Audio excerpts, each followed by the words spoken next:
I've officially been driven crazy by where I live. So I'm sitting in my car in the rain at a quiet park.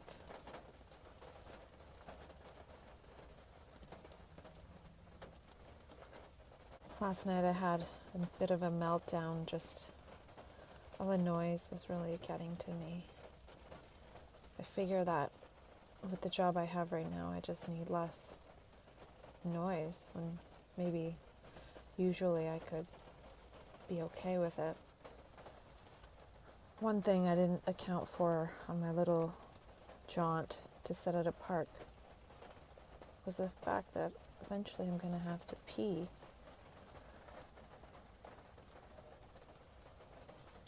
I have a speaking engagement in a couple hours, and it's about sharing my recovery story. And I'm going to see if I can switch it up a little bit and share a bit more about the transformative nature of the experience and how it's like being transformed into someone with more empathy, which makes it more difficult to go through society as it's designed. Even just saying the word difficult, I don't want to need to say the word difficult. I feel like I'm making my life difficult by staying in a paradigm that views people as difficult and having difficulties and having difficult lives. So I've been feeling rather grumpy the last few days, and I don't know if that's a sign to myself that this isn't the right paradigm. Maybe it's because I've been talking to myself so much about the other paradigm that this is feeling less congruent for me. And I think about the last 2 years working in the mental health paradigm and trying to remember the number of times that I've really enjoyed myself. And there's got to be some times, but not a ton. Not like when I was working in a medical office and just having fun, and it wasn't about the fact that I have a mental illness. It was a very joyful and joyous place. And I think about my newest job and the people I'll be relating to. And I can't imagine that it'll be like a joyous way of relating. I'm tired of convincing people of the value of peer support. And like I said, I don't even know how valuable it is within the system, because the system turns it into something that it's not supposed to be,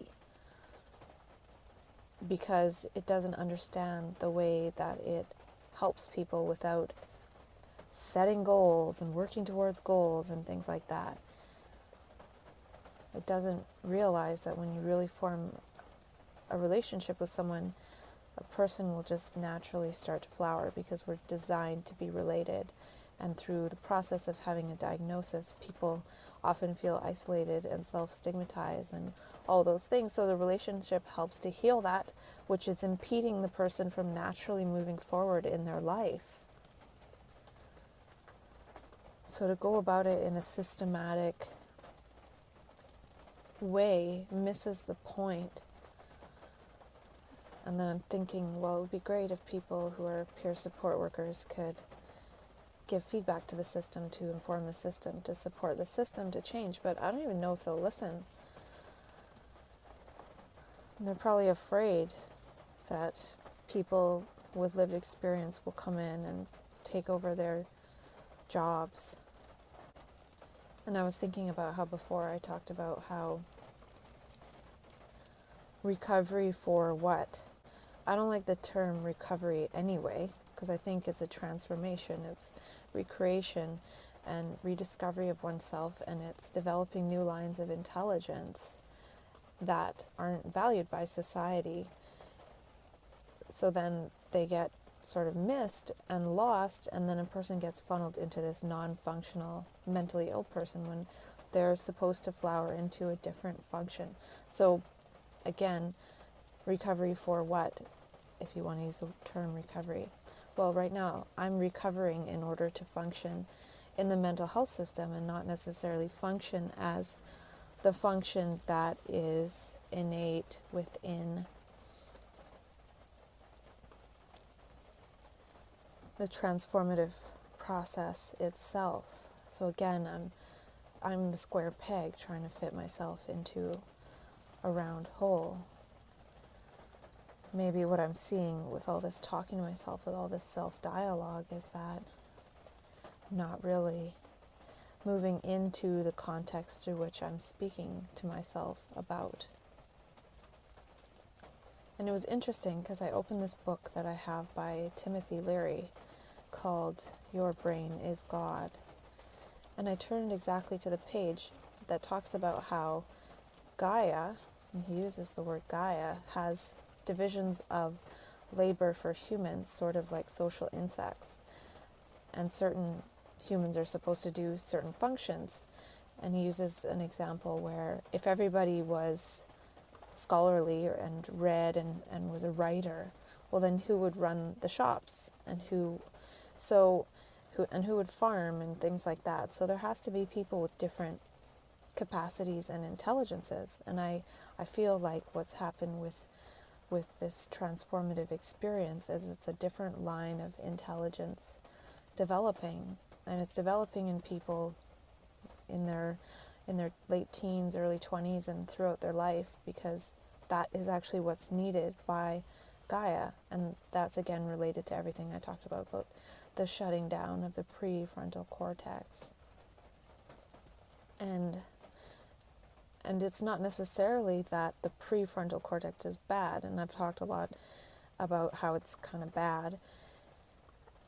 It might just be that there's enough of that already. It would be like every tree in the world being a maple tree. Well, you need to have more than one variety of tree. So since there's so much emphasis on the prefrontal cortex, and that's how we're educated, certain people are able to maintain their lines of development and go into sports or go into art and other things that aren't necessarily valued by society. And a certain number of people go into what is valued by society, and they become the professionals looking down at the people that aren't able to achieve that line of intelligence to the same extent. And that's silly because the other lines aren't valued. And so people, since it's not valued, people make less in different things. And also, it could be that certain lines of intelligence aren't being valued and developed, and then people end up self-medicating and doing all these things because they're not allowed to flower as the capacity that they came here to become, because we're so one-dimensional in what we see as valuable in society. And I think part of this transformative process of map consciousness is to help realign us with this other line of intelligence. And it could be more than one line of intelligence. It could be quite a number. And a lot of people that go through this do connect with different gifts that they realize that they have, maybe for a short period of time or a long period of time. So these gifts are some of the gifts that are needed right now. But instead of allowing that to flower, because we don't know even how to do that, we funnel people back into being non-functional cogs in the current functional machine, because that's better to maintain the status quo than to allow people to develop in these other ways. And it's like, it's changing our inner compass from our linear ego thinking and associating to something else. And when that transformation process is happening, it is quite disruptive. It's almost like a second birth in a way. It's being birthed into a completely different worldview of the universe. And so should I go back and work in the worldview that suppresses people that go through these processes, or work in something that is beyond that. And if I'm really honest with myself, I haven't really enjoyed my peer support career so far. Mainly because I just find it re-traumatizing, as it said, to see people viewed in that way. To see it, when I meet up with somebody, I don't see it as their own personal problem. I see it as the entire process of the universe and how it's created that situation for somebody, and how that is being created because people are being suppressed from flowering into who they really are. And maybe if people would have been allowed to flower in this way in the last 30 years to their fullest potential, we'd probably be living in a completely different reality right now. Part of what it does, and this is some of my notes now, is it screws up the old motivation programs, and we've been motivated by self-interest. And most people are motivated in this way, and it's like, whatever. But it makes sense that a certain number should be not motivated by self-interest. And there's a different type of interest that people can take. And self-interest has got us this far in society and things. But it's needed for a different type of perception. From personal interest to person-all. Maybe part of a different motivation is being motivated by play. And there's got to be some sort of epigenetic effect of being relational and being playful, and with the kindness gestures. For example, if we were motivated by play, we'd be playing a different game. And that would change the expression of our genetics. I think the epigenetics of 741 hertz keeps us perceiving this society of separation. I think the difference with 741 and 528 is in 741 we're being used by our own voice in the circular loop of our head, and in 528 that's when we're using our voice. And we're using our voice as a voice of 528 hertz. And I think there's got to be a language of oxytocin. And it could be to do with gestures. One can really perceive the intentions in gestures.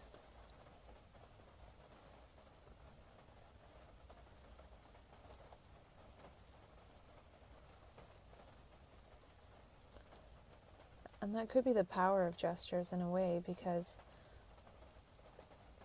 if I think about somebody doing a kind gesture, like going and attempting to reach for a door, but turns out you didn't need it.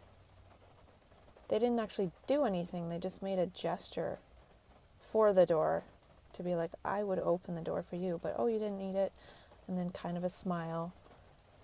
And it's almost as if they did it.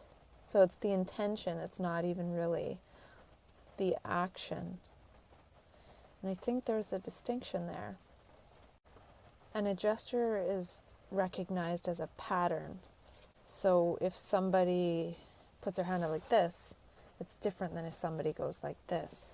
So it's the same gesture, really, in a way, but it's the motion. And then the motion is what we perceive on our mind screen, and motion catches our attention. So if we look at a car in front of us and they put their blinker on, we notice because it's blinking. Plus we're paying attention because we're driving, but we don't really notice as much if the brake lights are just on as the daytime running lights of the car. So we notice the motion and the pattern, and not just if it's just one thing.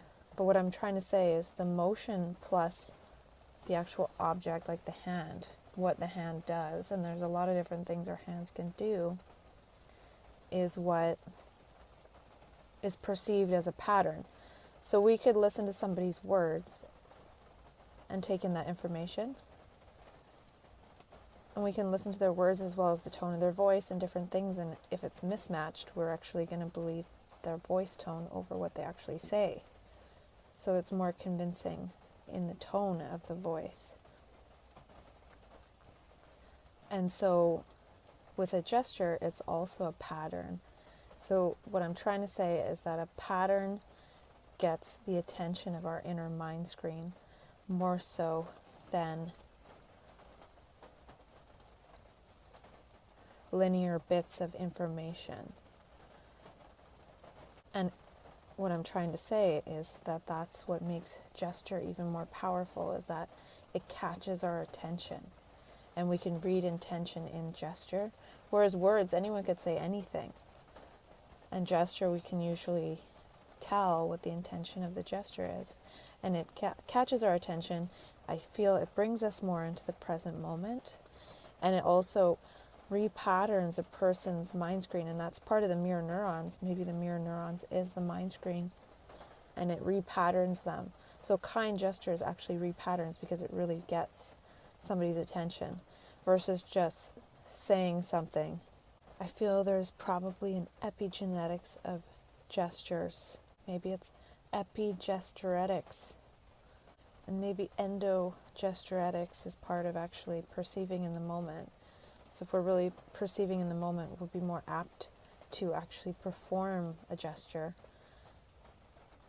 because our mind screen is more clear and we're actually looking for ways to be helpful. And this could be the power of kindness. And that's how 528 hertz is way more powerful than 741, because 741 is just linear, logical, rational words. It appears to rationality, whereas 528 is to do with kindness and gestures and action and listening and actually helping. It's really about being there. It's really about being present. So the 528 is to do with our presence, and the 741 is noise.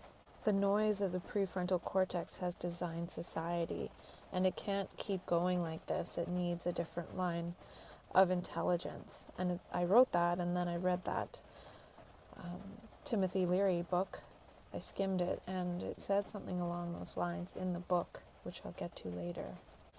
I feel like in the meantime, Gaia is trying to turn off the prefrontal cortex. It's almost like the map consciousness comes in and tries to ignite that other intelligence, but since it isn't allowed to flower, then it just sort of is shutting down the prefrontal cortex in the meantime. I feel like if everyone that went through this transformative consciousness process when they were in their late 20s, early 20s, late teens, whatever it is, was allowed to flower in that intelligence, that would redesign society in such a way that Gaia wouldn't be turning our children into lacking the prefrontal cortex capacity on the autism spectrum. If this transformative process isn't allowed to flower in people entering adulthood and to fully mature, then there's just going to be more and more autism. Because Gaia is trying to turn off the prefrontal cortex in the meantime. And I also wrote down that there's no meaning in dopamine. It's just programmed good, bad, right, wrong, yes, no, pleasure, pain. It's binary, but there's no meaning to it. It's just the meaning is seeking pleasure and avoiding pain, and that's very meaningless. It just goes from pleasure to pain, and it's pretty much canceling. It's pretty much canceling itself out.